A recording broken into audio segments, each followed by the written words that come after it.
ఢిల్లీలో ఏం జరుగుతుందో తెలుసుకోలేకపోయారు మన ఏపీ ముఖ్యమంత్రి జగన్మోహన్ రెడ్డి. లోకేష్ గారు ఎందుకు ఢిల్లీ వెళ్లాల్సి వచ్చిందో, అక్కడ ఏం జరిగిందో తెలుసుకోలేకపోయారు. అలాగే మన పీకే పొలిటికల్ స్ట్రాటజిస్ట్ అయిన తనతో విడిపోయారని చెప్పేసి అయితే మనకి తెలుస్తుంది. సో దీని మీద చర్చించడానికి మనతో పాటు ఉన్నారు senior journalist, political analyst CS Rao గారు. నమస్కారం సార్.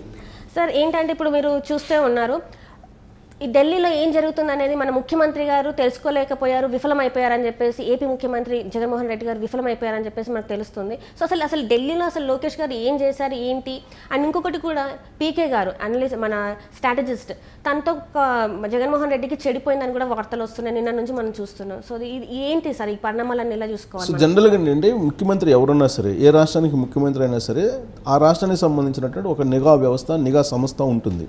అది చేసే పని ఏంటంటే ఎవ్రీ డే ఏం జరుగుతుంది రాష్ట్రంలో, రాష్ట్రానికి సంబంధించినటువంటి అంశాలు ఏమేమి కేంద్రంలో కానీ లేదా రాష్ట్రంలో కానీ జరుగుతున్నాయి అనేది ఎప్పటికప్పుడు ముఖ్యమంత్రికి ఫీడ్బ్యాక్ ఇస్తుంటారు. అక్కడ ముఖ్యమంత్రిగా జగన్మోహన్ రెడ్డిని లేదంటే వేరే ఎవరున్నా సరే, దాని డ్యూటీ ఏంటంటే ఎవ్రీడే వాచ్ చేస్తూ ఉంటారు. వాచ్ డాగ్ లాంటిది నిఘా సంస్థ అనేది, వాచ్ డాగ్ లాంటిది. అందుకే నిఘా వ్యవస్థకి, నిఘా సంస్థకి చీఫ్గా పగడ్బందీగా నమ్మకమైనటువంటి విశ్వసనీయ పాత్రుడుగా ఉన్నటువంటి వాళ్ళని నియమించుకుంటూ ఉంటారు. సో జగన్మోహన్ రెడ్డి ఇప్పుడు ఆ నిఘా వ్యవస్థను ఏర్పాటు చేసుకోవడంలో వైఫల్యం చెందాడు అనేది ఒకటి వినిపిస్తుంది. ఎందుకు అలాంటి ఆరోపణ లేదంటే అలాంటి అనుమానం వస్తుంది అని అంటే, చంద్రబాబు నాయుడు రాజమండ్రి సెంట్రల్ జైలుకి రిమాండ్కి వెళ్ళినటువంటి సందర్భంగా లోకేష్ ఢిల్లీ వెళ్ళారు. లోకేష్ ఢిల్లీ ఎందుకు వెళ్ళారు అని అంటే, ఈ నిఘా సంస్థలు ఇచ్చినటువంటి రిపోర్ట్ ఏంటంటే భయపడిపోయి వెళ్ళిపోయారు. చంద్రబాబు నాయుడుతో పాటు లొకేషన్ కూడా అరెస్ట్ చేస్తారు ఏపీసీఐడి అని చెప్పి భయపడిపోయి ఆయన ఢిల్లీలో కూర్చున్నాడు. ఢిల్లీ నుంచి రావడానికి భయపడుతున్నారు అనేది అప్పట్లో వైఎస్ఆర్ కాంగ్రెస్ పార్టీ వాళ్ళు చెప్పినటువంటి మాట. వైఎస్ఆర్ కాంగ్రెస్ పార్టీ సోషల్ మీడియాలో కూడా అదే ట్రోల్ అయింది. సో నిఘా సంస్థలు కూడా అదే చెప్పు ఉంటాయి. లేదంటే అలాంటి అభిప్రాయాన్ని వైఎస్ఆర్ కాంగ్రెస్ పార్టీ నేతలు కానీ లేదంటే వాళ్ళ సోషల్ మీడియా వాళ్ళు కానీ ఆ విధంగా వ్యక్తపరచరు అభిప్రాయాన్ని. సో నిఘా సంస్థలు జగన్మోహన్ రెడ్డికి ఏం చెప్పాయి, లోకేష్ భయపడి ఢిల్లీ వెళ్ళిపోయారు, ఇప్పట్లో రాడాయన అని చెప్పారు. అది నమ్మాడు Jaganmohan Reddy. So scene cut చేస్తే చంద్రబాబు నాయుడు రిమాండ్లో ఉన్నటువంటి 53 రోజుల పాటు లోకేష్ ఢిల్లీలో ఏం చేశాడు అనేది ఇప్పుడు సమాధానం వచ్చింది. ఎందుకు వచ్చింది? ఉండవల్లి హౌస్లోకి ఇప్పుడు పీకే చంద్రబాబు నాయుడుతో భేటీ అయినటువంటి సందర్భంగా అసలు ఈ పీకే చంద్రబాబు నాయుడు భేటీ రావడానికి కారణం ఏంటి, ఢిల్లీ కేంద్రంగా చేసుకుని లోకేష్ ఏ విధంగా చక్రం తిప్పారు, ఇవన్నీ కూడా ఇప్పుడు బయటకు వస్తున్నాయి. అంటే ఆ రోజు ఏదైతే రాష్ట్ర ప్రభుత్వం అనుకుందో దానికి భిన్నమైనటువంటి విధంగా ఇప్పుడు రాజకీయ దృశ్యం కనిపిస్తోంది. సో పీకే చంద్రబాబు నాయుడు తోటి కలిశారు అని అంటే రాబోయేటువంటి రోజుల్లో చంద్రబాబు నాయుడుకి, తెలుగుదేశం పార్టీకి అనుకూలంగా వ్యూహాలను రచించబోతున్నారు అనేది సంకేతాలు వచ్చేసినాయి. వాస్తవంగా 2019 ఎన్నికల్లో జగన్మోహన్ రెడ్డి ముఖ్యమంత్రిని చేయడంలో ప్రశాంత్ కిషోర్ వ్యూహాలు ఫలించాయి. సో కాబట్టి ప్రశాంత్ కిషోర్ యొక్క టీం ఇప్పటికీ కూడా జగన్మోహన్ రెడ్డితో ఉంది. వాళ్ళు ఇచ్చినటువంటి సర్వేల ప్రకారం, వాళ్ళు ఇచ్చినటువంటి సూచనల ప్రకారమే అభ్యర్థులను మార్చేస్తున్నారు. సిట్టింగ్ ఎమ్మెల్యేలకి టికెట్స్ ఇవ్వకుండా వేరే వాళ్ళకి ఇచ్చేటువంటి ప్రయత్నం చేస్తున్నారు జగన్మోహన్ రెడ్డి అనేది వినిపించింది. సో ప్రశాంత్ కిషోర్ ఇప్పుడు ఒక్కసారిగా యూటర్న్ తీస్తున్నారు. జగన్మోహన్ రెడ్డితో డిటాచ్ అయిపోయారని చెప్పడానికి ప్రత్యక్ష ఉదాహరణ ఏంటంటే ఉండవల్లిలో చంద్రబాబు నాయుడిని కలవడం. సో కలిశారు కాబట్టి ఖచ్చితంగా డిటాచ్ అయ్యేటువంటి అవకాశం ఉంది జగన్మోహన్ రెడ్డి తోటి అనేది వినిపిస్తుంది. దీని వెనక ఎవరున్నారు ఇలాంటి పరిణామం చోటు చేసుకోవడానికి? వాస్తవంగా ఈ పరిణామాన్ని ఎవరు కూడా ఊహించరు సాధారణంగా కూడా. ఎందుకంటే ప్రశాంత్ కిషోర్ అనే అతను ఎప్పుడు కూడా జగన్మోహన్ రెడ్డితోటే ఉంటారు, జగన్మోహన్ రెడ్డికే పనిచేస్తారు అనేటువంటి అభిప్రాయం సర్వత్రా ఉంది.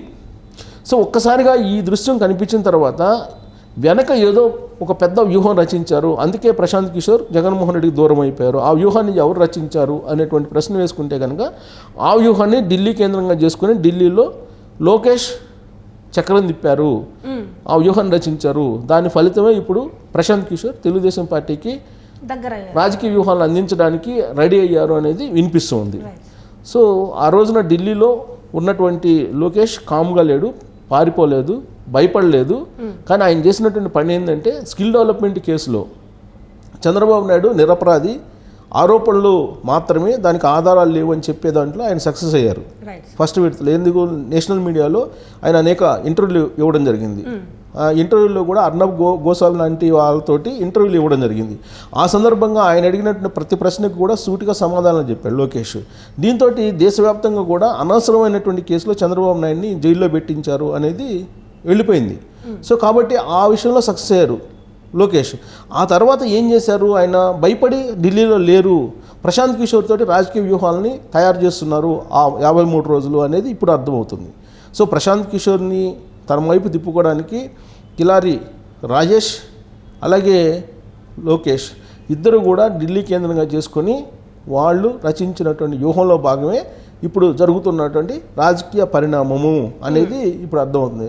ఎవరు కిలారి రాజేష్ లోకేష్ టీంలో మెంబర్, ప్లస్ లోకేష్కి అత్యంత విశ్వాసపాత్రుడు. లోకేష్ టీంలో కీ రోల్ పోషించేటువంటి కిలారి రాజేష్ ఈ మధ్యకాలంలో ఏపీసీఐడి అతని మీద రెక్కి నిర్వహించింది హైదరాబాద్లో.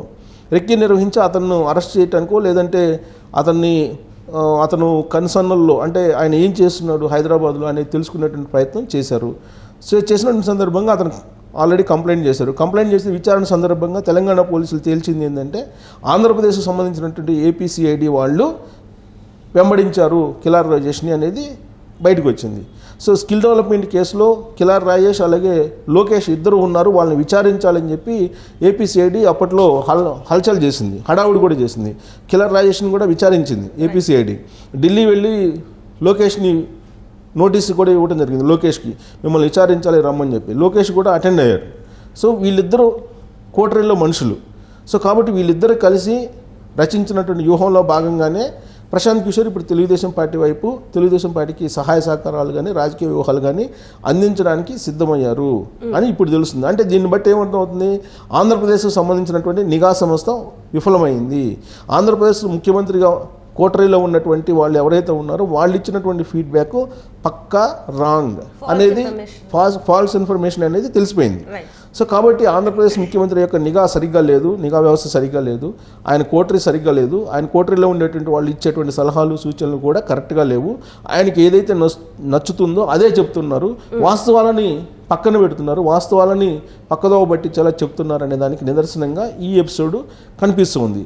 ఫైనల్గా ఏంటంటే లోకేష్ వేస్తున్నటువంటి వ్యూహాలను కానీ లోకేష్ ఫ్రెండ్ రాజేష్ వేస్తున్నటువంటి రాజకీయ అడుగులు కానీ ఏమాత్రం రాష్ట్ర నిఘా సమస్యలకు తెలియడం లేదు, అర్థం కావట్లేదు. సో ఢిల్లీ కేంద్రంగా చేసుకొని వీళ్ళిద్దరూ కలిసి చక్రం తిప్పారు.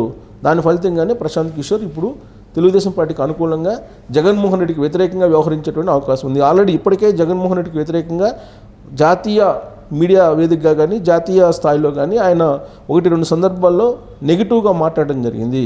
ఆ రోజు 2019లో అనవసరంగా నేను జగన్మోహన్ రెడ్డిని గెలిపించాను, ఆంధ్రప్రదేశ్ రాష్ట్రం ఇప్పుడు ఆర్థికంగా ఇబ్బంది పడుతుంది, అన్ని రకాలుగా వెనకబడిపోతుంది, ఇలా అనుకోలేదు అనేటువంటి కామెంట్ కూడా ఆయన పరోక్షంగా చేసినటువంటి సందర్భం కూడా ఉంది. సో కాబట్టి మొత్తం టోటల్గా యూటర్న్ తీస్తున్నాడు ప్రశాంత్ కిషోర్. దాని వెనుక లోకేష్ అండ్ రాజేష్ సక్సెస్ఫుల్ అయ్యారని చెప్పి మనం విశ్లేషణ చేసుకోవచ్చు. Right thank you sir. So ఇది పరిస్థితి. ప్రశాంత్ కిషోర్ స్ట్రాటజీస్ కనుక తెలుగుదేశం పార్టీకి అనుకూలంగా ఉంటే వైఎస్ఆర్సీపీ పార్టీ అంటే జగన్ ప్రభుత్వం ఏమవుతుంది ఏంటనేది మాత్రం మనకి ఇంకొన్ని రోజులైతే తెలుస్తుంది. Thank you.